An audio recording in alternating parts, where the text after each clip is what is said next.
Kembali lagi di Ukime Channel. Pernah nggak sih kepikiran, kenapa tempat ini dinamain Ubud? Ternyata ada cerita seru dan agak mistis dari zaman dulu banget tentang seorang resi, dua sungai yang bertemu, dan tempat yang akhirnya jadi pusat penyembuhan di Bali. Yuk, kita kulik bareng kisah awal mula Ubud yang mungkin belum pernah kamu dengar sebelumnya.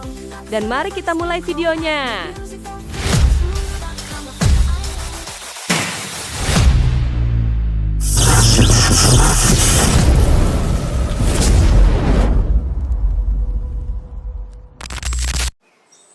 Sebelum semua jadi viral, sebelum Ubud dikenal dunia, tempat ini hanyalah hutan yang sunyi. Tapi, sunyinya bukan biasa, ini hutan yang menyimpan suara dari masa lalu. Disinilah, dua aliran sungai besar bertemu, deras, liar, lalu jadi satu. Orang bilang, kalau dua kekuatan alam bersatu, pasti ada sesuatu yang sakral. Ratusan tahun yang lalu, datanglah seorang resi dari Jawa namanya Resi Markandeya. Beliau datang bukan untuk membangun kota, tapi untuk menemukan keseimbangan antara tubuh, alam, dan semesta. Beliau duduk bersila di bawah pohon tua, merasakan energi tanah, angin, dan air. Dan saat itulah, beliau tahu tempat ini bukan tempat biasa.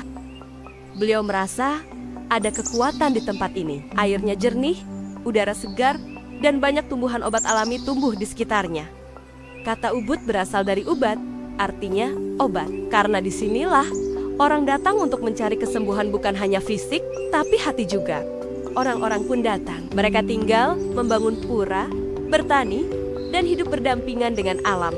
Bukan untuk eksploitasi, tapi untuk harmoni. Ubud bukan sekadar dibangun.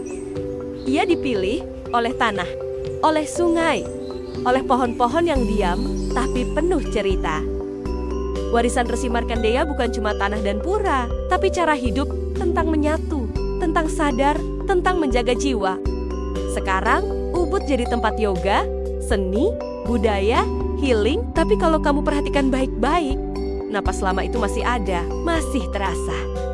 Dari balik kabut hutan dan aliran sungai yang menenangkan, kita belajar satu hal, bahwa alam, budaya, dan cerita masa lalu adalah warisan yang tak boleh hilang. Terima kasih sudah ikut menyusuri jejak ini bersama Ukime Channel. Jangan lupa subscribe, like, dan tinggalkan komentarmu. Karena di setiap sudut Bali masih banyak cerita yang menunggu untuk ditemukan. Sampai jumpa di perjalanan berikutnya.